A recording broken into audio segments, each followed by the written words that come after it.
কষ্ট হচ্ছে, কারণ আমি বুঝতে পারছি না, কারণ এখনকার ইন্ডাস্ট্রি যেভাবে চলছে এই ইন্ডাস্ট্রিটা আমি চিনি না। ক্যাপটা আমাকে ভীষণ মেন্টালি ডিপ্রেস করে দিয়েছিল, যে আমি বুঝতেই পারছিলাম না যে কি হতে চলেছে। হ্যাঁ, সেই জায়গাটায় যারা কম্প্রোমাইজ করতে পারছেন অথবা পারছেন না, আমি জানি না, কারোর ব্যাপার তো আমি বলতে পারবো না।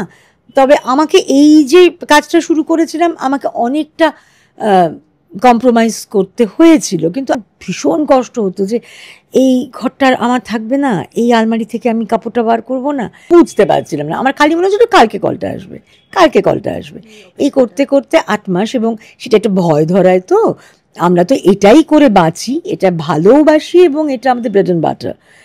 এমন নয় যেটা শখে করি, ভালোবেসে করি এবং চলবার জন্য প্রয়োজনীয়। আমার মনে হচ্ছিল যে এটা বোধহয় আমার জায়গা নয়, কারণ আমি যদি আমার শোবার ঘরে শুতে এসে খাটটাকে অচেনা লাগে, আমার তো ঘুমটা ভালো আসবে না।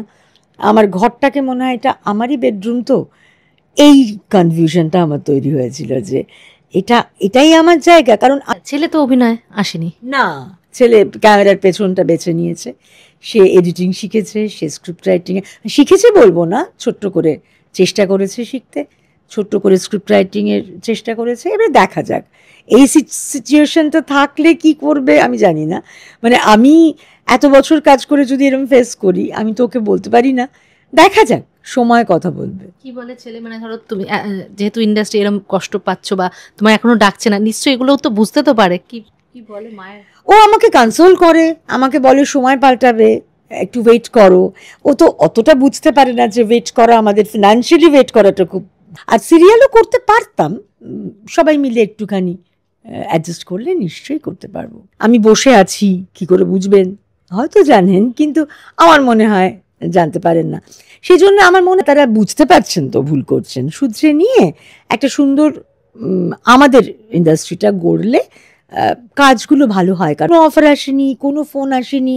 এবারে আমি বুঝতে পারছি বিভিন্ন ইন্টারভিউ দেখে যে বম্বেতে বা অনেক জায়গাতেই তো যাদের যখন কাজ থাকে না তারা কিন্তু নক করেন, সেটা খুব একটা অন্যরকমভাবে দেখা হয় না।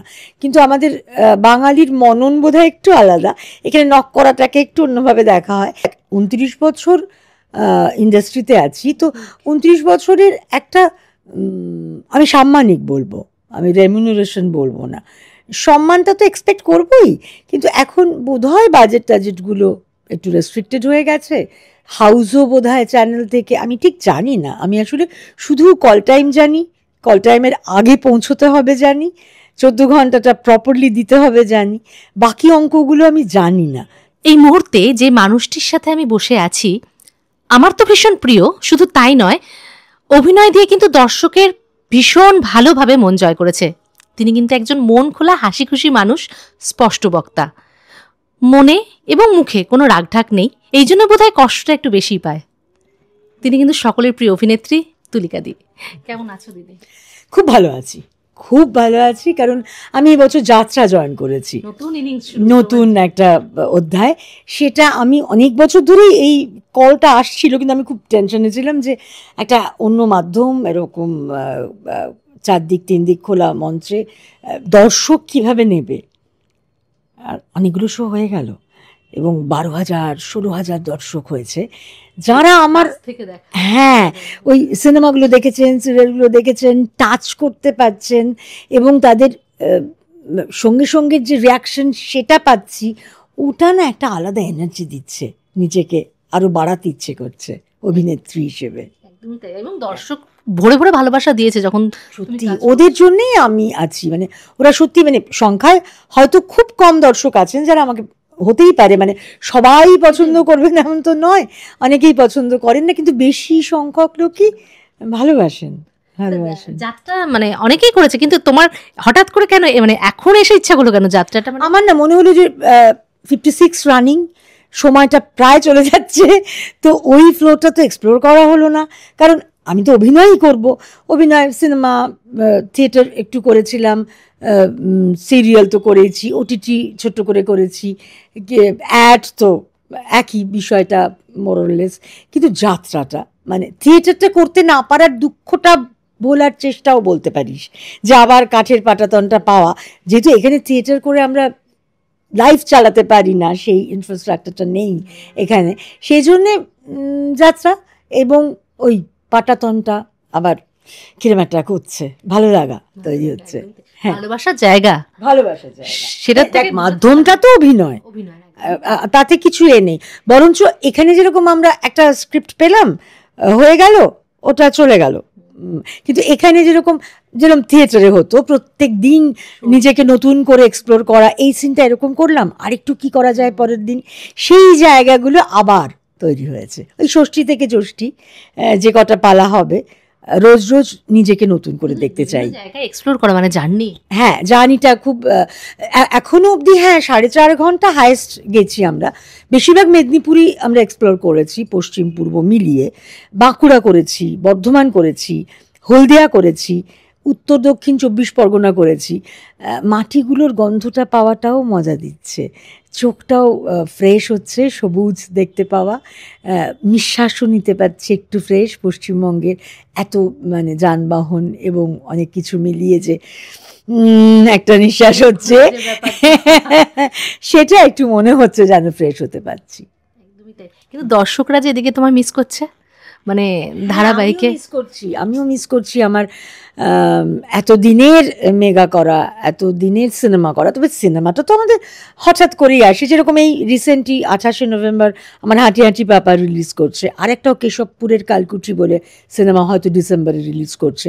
একদম বিচ্ছিন্ন নই, তবে টেলিভিশনের দর্শকরা একটুখানি হয়তো পাবেন না, কারণ একটা জিনিস দেখলাম যে যাত্রায় তোর জানুয়ারি অনওয়ার্ডস একটু শোজ বেশি থাকার কথা, জানুয়ারি ফেব্রুয়ারি মার্চ, তো সেটা আবার সিরিয়ালের ক্ষেত্রে অ্যাডজাস্ট করাও তো মুশকিল হতে পারে, সেই জন্যই একটু সাময়িক বিরতি বলতে পারিস।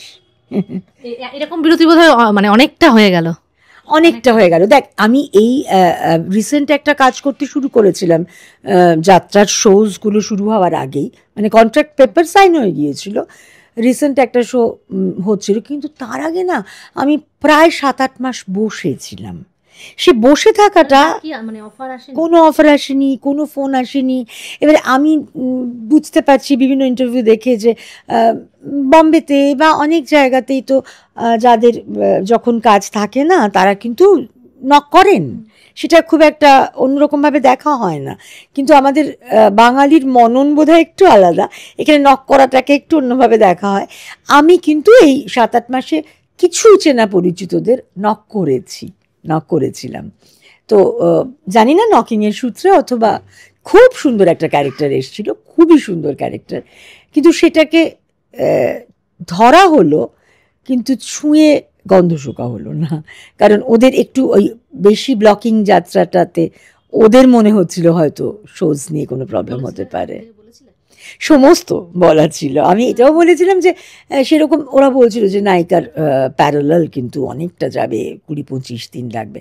20-25 দিন কখনোই লাগে না বলে তারা, 10-12 দিনই লাগে, তাই লেগেছিল, মানে পুজো ব্যাংকিং তো ম্যাক্সিমামটা লাগে, সেখানে আমার 12 দিন লেগেছিল, তার বেশি কখনো লাগেনি। কিন্তু ওরা ভয় পেলেন হয়তো অন্য সময় কোনো ওয়ান লাইনার এলো যেখানে আমাকে লাগছে, অথচ শোতে যেতে হচ্ছেই, যেহেতু কন্ট্রাক্ট ওখানে করা আছে, আর এখানে তো কোনো কন্ট্রাক্ট হয় না, সবটাই মৌখিক হয়, তো ওরা ভয় পেলেন বলেই আমি ওদেরকে আর ভয় পেতে দিলাম না।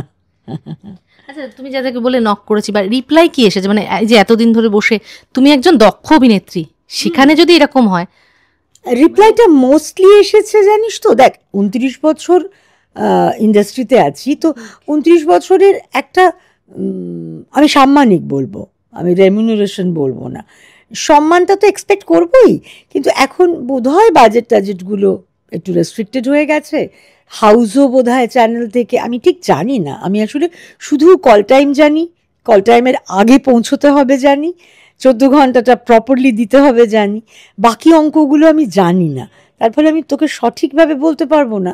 তবে বলছেন যে খুব রেস্ট্রিক্টেড এখন বাজেট, তার ফলে আমাদের যে বাজেট সেখানে ওদের একটু বেছে নিতে হচ্ছে, বুঝে নিতে হচ্ছে, সেজন্যই হয়তো, আমি জানি না।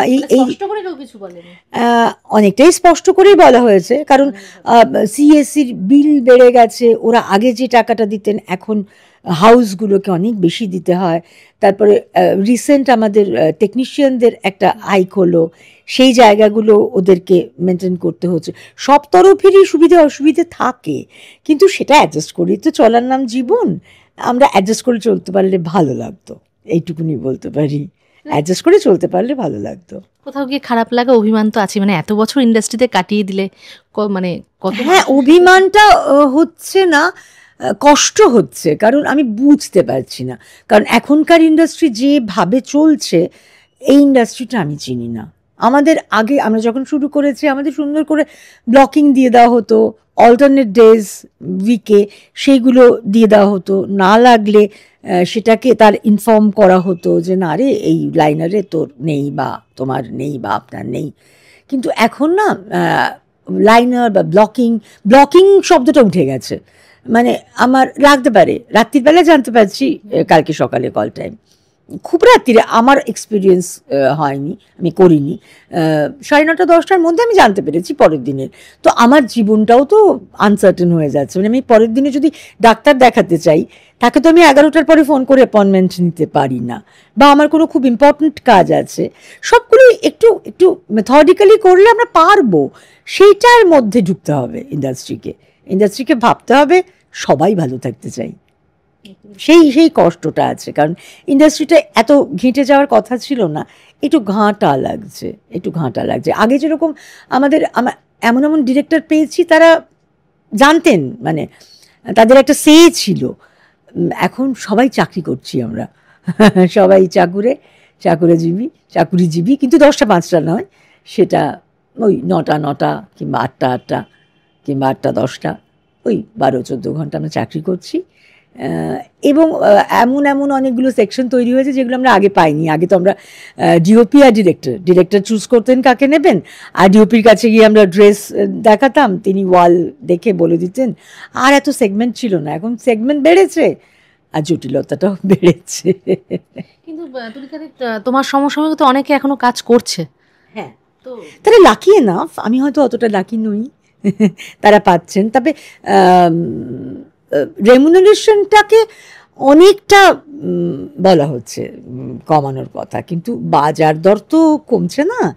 সেই জায়গাটায় যারা কম্প্রোমাইজ করতে পারছেন অথবা পারছেন না, আমি জানি না, কারোর ব্যাপার তো আমি বলতে পারবো না। তবে আমাকে এই যে কাজটা শুরু করেছিলাম, আমাকে অনেকটা কম্প্রোমাইজ করতে হয়েছিল, কিন্তু আমি ওর যে রিজনগুলো শুনলাম, তাতে আমার মনে হয়েছিল যে না, আমি তো মানে প্রডিউসারকে মেরে বাঁচতে পারবো না, প্রডিউসার বাঁচলেই না আমরা বাঁচবো। আমি চেয়েছিলাম আমরা সবাই বাঁচি, হলো না, হবে, ভালো দিনটা আসবে। তুমি তাই, তুমি যেভাবে হাসি খুশি পজিটিভ একজন মানুষ, অবশ্যই ভালো কিছু আসবে না। ফাঁকে আমি নিশ্চয়ই সিনেমা, অ্যাড এগুলো করতে পারবো, আর সিরিয়ালও করতে পারতাম। সবাই মিলে একটুখানি অ্যাডজাস্ট করলে নিশ্চয়ই করতে পারবো। মানে এখন যদি ডাক আসে বা অফার আসে, না আসলে কি বলতো, মানে ইয়ে হয়ে গেছে মনের মধ্যে। না রিসেন্ট কথা হলো, কিন্তু ওই ছেলের মা আর ওরাও বললো যে সবারই অনেকগুলো মানে রেস্ট্রিকশনও থাকে, কারণ সবাইকে তো একটা চাপে কাজ, এখন খুব চাপে কাজ হয়। মানে আগে যেরকম আমরা একটা শর্ট দিয়ে যদি মনে হতো যে আরেকবার যাই, বলতে পারতাম। এখন না, বলার স্কোপটা সত্যি, মানে ডিরেক্টর বলেছেন ওকে, আচ্ছা ঠিক আছে, আমি বুঝতে পারছি যে এটা একটু বেটার করা যেত। কারণ অভিনেতা তৃপ্তি নিয়ে ঘরে ঢুকবেন, এটা খুব রেয়ার। আমাকে রোজ যখনই ফিরি মনে হয়, ইস ওটা আরেকটু বেটার হতো, ওটা আরেকটু বেটার হতে পারতো, এই রিয়াকশনটা কী দিলাম, এই রিয়াকশনটা এরকম হওয়ার কথা ছিল, এটা হতেই থাকে। তো সেরকমই বলেছিল একটা ছেলের মা মানে একটু বেশি লাগে। এবারে ওরা বললো যে বিয়ে বাড়ি পড়বে হয়তো, তখনই তোমার যাত্রার যদি ডেটস পড়ে, তখন আমরা কি করে অ্যাডজাস্ট করব। তো আমিও ওইটাই, মানে কেউ যাতে অসুবিধেতে না পড়ে, আমিও অসুবিধেতে পড়তে না চাই, আর সবাই ভালো থাকুক, কারণ সবাই ভালো থাকলে সেই ভালো থাকার রেটা আমার মধ্যেও আসবে। আমি শুধু ভালোবাসতে জানি, ভালোবাসা পেলে ভালো লাগবে সেটা জানি। আর নতুন করে কি প্রেয়ার করবো, 29 বছর ধরে কাজ করছি, যারা ডিরেক্টর বলতে হয়, হ্যাঁ, কিন্তু আমার কাছে এখন আর বলাটাকে খুব অপমানজনক বলে মনে হচ্ছে না। বলাটা যায়, উচিত বলাটা, কারণ সত্যি তো সবাই জানবেন কি করে, কারণ প্রত্যেকে তো এত কাজে ব্যস্ত থাকছেন। আমি কোথায় কখন কাজ করছি হয়তো নাও জানতে পারেন, আমি বসে আছি কি করে বুঝবেন, হয়তো জানেন, কিন্তু আমার মনে হয় জানতে পারেন না। সেই জন্য আমার মনে হয় নকিংটা ঠিক আছে। কিন্তু আমি যখন শুরু করেছিলাম, যারা ডিরেক্টর ছিলেন এখন তো তারা প্রায় বসে আছেন, কেউ কেউ নেইও। তো তাদের অ্যাসিস্ট্যান্টরা বা ফার্স্ট সেকেন্ড থার্ড ফোর্থ তারাই তো এখন ডিরেক্টর। তো সবাই আমাকে জানেন, ভালোবাসেন, কিন্তু কিছু বাধা আছে বোধহয়, যে কারণে এখন সময়টা টলমলে, সময়টা আবার স্থির হবে বলে আমার বিশ্বাস। মনে হয় যে রাজনীতি অনেক দিন অবধি আমি বিশ্বাস করতাম না, কিন্তু এখন দেখতে পাচ্ছি যে হ্যাঁ, মানে অনেক জায়গাতেই তো আমরা ইন্টারভিউগুলোও দেখছি, খবর দেখতে পাচ্ছি, অনেক আর্টিস্টদের রেস্ট্রিক্ট করা হচ্ছে, টেকনিশিয়ানরাও আমাদেরই, মানে আমরাও তো কাইন্ড অফ টেকনিশিয়ানই, তো ওরাও আমাদেরই সঙ্গে আছেন, কিন্তু ওরাও অনেক কিছু গিলতে মানতে বাধ্য থাকছেন, কারণ যেটা হাইক হচ্ছে পুরোটাই তাদের কাছেই যে আসছে আমার মনে হয় না এমনটাও।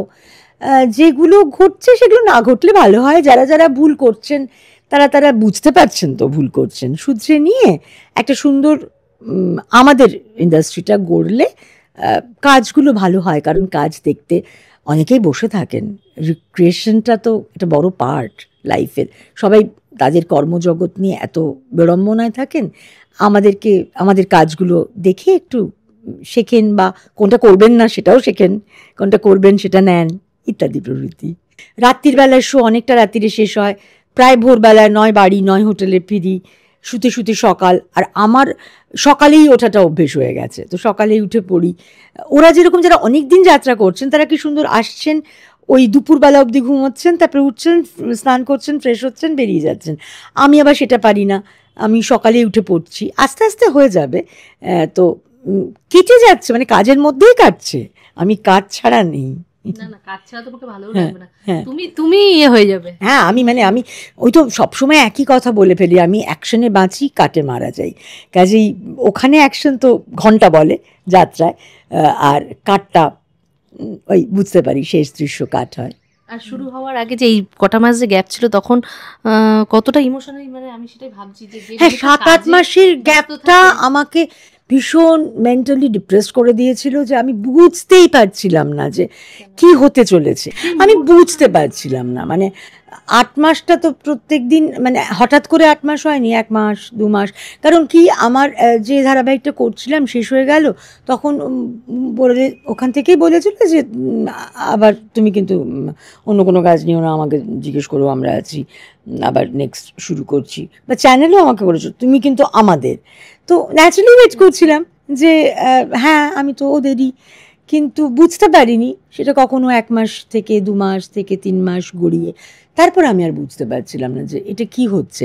আর প্রত্যেক দিনই মনে হচ্ছিল অনেকগুলো দরকারি কাজ থাকে, সেগুলো সেরে ফেলা উচিত ছিল আমার, কিন্তু বুঝতে পারছিলাম না। আমার খালি মনে হচ্ছিল কালকে কলটা আসবে, কালকে কলটা আসবে, এই করতে করতে 8 মাস। এবং সেটা একটা ভয় ধরায়, তো আমরা তো এটাই করে বাঁচি, এটা ভালোবাসি, এবং এটা আমাদের ব্রেড অ্যান্ড বাটার। এমন নয় যেটা শখে করি, ভালোবেসে করি এবং চলবার জন্য প্রয়োজনীয়। যার যেটা প্রফেশন, একজন ডাক্তারি করেন, ইঞ্জিনিয়ার হন, তিনি তো হঠাৎ করে আজকে পেশেন্ট কম আসছে আমি চলে গেলাম অন্য প্রফেশনে, হয় না। তো আমিও সেরকম ভাবিনি, আমি কখনো অভিনয়ের সেকেন্ড লাইন আপ কী হতে পারে। লকডাউনের সময় একবার মনে হয়েছিল, তারপরে যখন আবার দেখলাম তখন মনে হলো না, অভিনয়ের বিকল্প অভিনয়ই। তো বিকল্পটা জানি না বলে আমার ভয়টা বাড়ছিল, এবং একটা অজানা আতঙ্ক যে তাহলে কোথায় যাচ্ছে ইন্ডাস্ট্রি। এবং যখনই খুলছিলাম, আমি যখন কম্পোজিট শট দেখছি 15 জন 13 জন, তার মধ্যে আমি অর্ধেক মানুষকে চিনি না, জানি না। হয়তো 15 জনের শটে আমি 3 জনকে চিনতে পারছি, তার মধ্যে 2 জন মাঝামাঝি, 1 জন একটু, এইরকম ইকুয়েশনটা বুঝতে পারছিলাম যে ইকুয়েশনটা বদলাচ্ছে, হয়তো ফিনান্সিয়াল গ্রাউন্ড, কিন্তু সেটা এখানে ঢুকে পড়ার কথা ছিল না। কারণ আমি অদ্ভুত লাগে যে এটা তো একটা খুব লেবরিয়াস কাজ, অ্যাক্টিংটা, মানে একটা অন্য মানুষ হয়ে ওঠা, এবং এতক্ষণ ধরে অনেকগুলো সিন করা। আর আমাদের বেশিরভাগই আমি খালি বলি যে আমাদের শ্রম চুরি হয়, কারণ খালি মনে হয় পরপর চেঞ্জ করছি, মানে 3 দিনের কাজ একদিনে করছি বা 4 দিনের কাজ একদিনে করছি। তো সেজন্য যতটুকুনি আরাম দেওয়া উচিত সেই জায়গাটাও কিন্তু প্রপার নয়।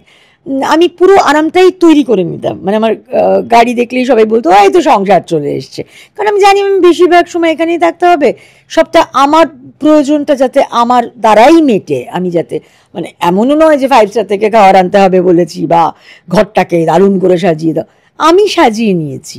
তাই আমি প্রবলেমটা আমাকে নিয়ে কেন বুঝতে পারছিলাম না, জানি না, হয়তো আমাকে নিয়ে নয়, সিস্টেমটাকে চেঞ্জ করতে হবে, কারণ লাগবে, সবাইকেই তো লাগবে ঘুরিয়ে ফিরিয়ে। এবারে প্রোডাকশন হাউস ভাববেন, চ্যানেল ভাববেন, কাকে কখন কিভাবে, আশায় বাঁচে চাষা। তুমি মানে কতটা কষ্ট এবং অভিমান হলে মানুষ ভালোবাসার জায়গা থেকে সরে আসতে চায়, মানে ইন্ডাস্ট্রি ছেড়ে যাওয়ার কথা মানে ভাবাই যায় না। তুলিকা দি বলবে। হ্যাঁ, মানে আমি সবসময়, তোরা সবাই জানিস আমি খুব পজিটিভ, বলতে ভালোবাসি, থাকতে ভালোবাসি, ভাবতে ভালোবাসি, কিন্তু সিনারিওটা এমন হলো, সিচুয়েশনটা এমন ফেস করতে হলো যে আমার মনে হচ্ছিল যে এটা বোধহয় আমার জায়গা নয়। কারণ আমি যদি আমার শোবার ঘরে শুতে এসে খাটটাকে অচেনা লাগে, আমার তো ঘুমটা ভালো আসবে না, আমার ঘরটাকে মনে হয় এটা আমারই বেডরুম, তো এই কনফিউশনটা আমার তৈরি হয়েছিল যে এটাই আমার জায়গা। কারণ আমি সবসময় না ফ্যামিলি বলে এসেছি, যখনই যে কাজটা করতে গিয়েছি আমি ফ্যামিলি মনে করেছি, যে তা না হলে আমি করতে পারবো না। আমি আমার ছেলেকে, আমার ছেলে, আমার শাশুড়ি, আমার লোকজনেরা না ভাবলে, সে নেগেটিভ পজিটিভ যা রোলই হোক না কেন, বা এই ঘরটা আমার ঘর সেট, এই ডাইনিং টেবিলটা এখন আমার জায়গা। তো যখন আমার অনেক দিনের কাজ চলতো, 3.25 বছর 2 বছর আগে সিরিয়ালগুলো যেরকম চলতো, তখন না যখন শেষ দিন হতো আমার ভীষণ কষ্ট হতো যে এই ঘরটা আমার থাকবে না, এই আলমারি থেকে আমি কাপড়টা বার করব না। তো এখন তো এত সময় কমে শেষ হয়ে যাচ্ছে যে আমার কিন্তু ওই কষ্টটা শেষ হচ্ছে না। আর এবারে যেটা ঘটলো সেটা তো তৈরি হওয়ার আগেই কষ্টটাকে মানে কিরম একটা রক্ত বেরিয়ে এলো মনে হলো, জানো, সেজন্য একটু বেশি কষ্ট পেয়েছিলাম। কারণ চরিত্রটার মধ্যে ঢুকতে না ঢুকতেই মানে নার্ভ অবধি পৌঁছানো গেল না, শুধু মাংস অবধি প্রিক করা গেছিল। ওটা আমার একটা কষ্ট, কারণ আমাদের তো চরিত্র গড়বার একটা ইচ্ছে থাকে, তাই জন্যই তো অভিনয়টা বেছে নেওয়া, যে অনেকগুলো মানুষ হতে পারবো। ওই মানুষটাকে ধরেছিলাম, ছুঁয়ে জড়িয়ে ধরা হলো না, সেই কষ্টটা হয়েছিল। আচ্ছা, ছেলে তো অভিনয় আসেনি? না, ছেলে ক্যামেরার পেছনটা বেছে নিয়েছে, সে এডিটিং শিখেছে, সে স্ক্রিপ্ট রাইটিং শিখেছে বলবো না, ছোট্ট করে চেষ্টা করেছে শিখতে, ছোট্ট করে স্ক্রিপ্ট রাইটিংয়ের চেষ্টা করেছে। এবার দেখা যাক, এই সিচুয়েশনটা থাকলে কি করবে আমি জানি না, মানে আমি এত বছর কাজ করে যদি এরকম ফেস করি, আমি তো ওকে বলতে পারি না, দেখা যাক, সময় কথা বলবে। কি বলে ছেলে? মানে ধরো তুমি যেহেতু ইন্ডাস্ট্রি এরকম কষ্ট পাচ্ছ বা তোমার এখনো ডাকছে না, নিশ্চয়ই এগুলো তো বুঝতে তো পারে। কি বলে মায়ের? ও আমাকে কনসোল করে, আমাকে বলে সময় পাল্টাবে, একটু ওয়েট করো। ও তো অতটা বুঝতে পারে না যে ওয়েট করা, আমাদের ফিনান্সিয়ালি ওয়েট করাটা খুব টাফ হয়ে যায়, কারণ এটা করেই আমরা সবটা চলি। এবং আমি খুব মানে কি বলবো, নর্মাল লাইফ স্টাইল এ করি, এমন নয় খুব লাক্সুরিয়াস ওয়েতে চলি বা এ করি। তো যারা এটা করে বিদেশ যান, এটা করে বিদেশি গাড়ি চড়েন, আমার মনে হয় তারা যদি একটু ভাবেন যে আমরা একটু ভালো থাকি, তারা ভালো থাকুন, আমরা একটু ভালো থাকি, সবাই মিলে ভালো থাকলেই তো ভালো থাকাটা সার্কেলটা কমপ্লিট হয় বলে আমার মনে হয়। তো ছেলে কনসোল করে এবং ও আমাকে পজিটিভ একটা ভাইব দেয় যে বেটার সময় আসবে, এখন মনে হচ্ছে তোমার এরকম, তোমার এত দিনের কাজ, এই এতগুলো ছবি, এতগুলো সিরিয়াল, এগুলো মিথ্যে হয়ে যেতে পারে না। অ্যাড মানে ঈশ্বরের আশীর্বাদে অনেকটা পেয়েছি, সেই পাওয়াটার ঝুলিটা আছে, কিন্তু চাওয়াটার তো শেষ নেই। একটা অভিনেতা তো খিদেটা মারাত্মক থাকে, কারণ অনেক চরিত্র এখনো করা হয়নি, অনেক চরিত্র অনেক ডিরেক্টরের সঙ্গে এখনো কাজ করা হয়নি, সেই খিদেটা রয়েছে এবং চলতে হবে, তারও খিদে রয়েছে। তো সব জটিলতা আস্তে আস্তে জটগুলো খুলুক, তাহলে ইন্ডাস্ট্রিও অনেক বেটার জায়গায় যাবে। সবাই চায় ভালো থাকতে, তো সবাই মিলে সত্যিকারের চান, তাহলে আমরা ভালো থাকবো।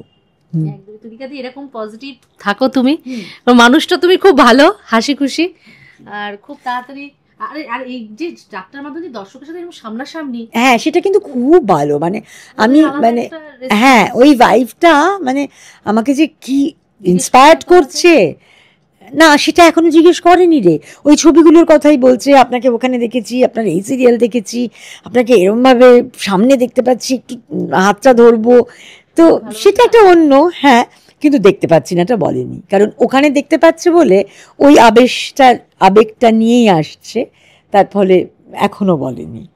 ওরা হ্যাপি আছে, ওদেরকে নিয়ে আমিও হ্যাপি আছি। একদম তুমি এরকম হ্যাপি থাকো, হুম, খুব ভালো থাকো, এবং আমরা চাইবো খুব তাড়াতাড়ি। হ্যাঁ আমি সব ফিল্ডে কাজ করতে চাই, মানে সিনেমা, সিরিয়াল, অ্যাড, ওটিটি, যাত্রাও এখন সংযোজিত হলো, সব ফিল্ডে পারবো, মানে সবাই চাইলে, উল্টো দিক চাইলে আমরা অ্যাডজাস্ট করে সব ফিল্ডে কাজ করতে পারবো, শুধু অ্যাডজাস্টমেন্টটা মানে মন থেকে করতে হবে, হৃদয় দিয়ে করতে হবে, তাহলেই পারবো। সেটাই, এখনো যে তোমার মধ্যে সেই স্পিরিট, মানুষের তো এখনকার দিন ধৈর্য কমে গেছে মানুষের, হ্যাঁ হ্যাঁ মানে একবারে দেখতে সব পেয়ে গেলে দেখতে, যেটা হয় আর কি। হ্যাঁ সেটাই, মানে অনেকদের তো দেখলাম যে এসছেন, প্রচণ্ডভাবে থেকেছেন এবং আবার নেইও, সেরকম প্রচুর মানুষদের দেখেছি, তো যারা আছি তারা একটু আদর করে থাকি, শ্রদ্ধা নিয়ে থাকি, তাহলেই ভালো থাকবো সবাই। খুব ভালো থাকো দিদি। Thank you. কি বলবে দর্শকদের? দর্শকদের বলবো যেভাবে ভালোবেসে এসেছেন সেভাবেই ভালোবাসা দিন, আমি সব ফিল্ডেই কাজ করতে চাইছি, আপনাদের ভালো লাগাতে চাই, আপনারা ভালোবাসেন বলেই এখনও আছি, এভাবেই ভালোবাসুন, তাহলে বাকি জীবনটা কেটে যাবে।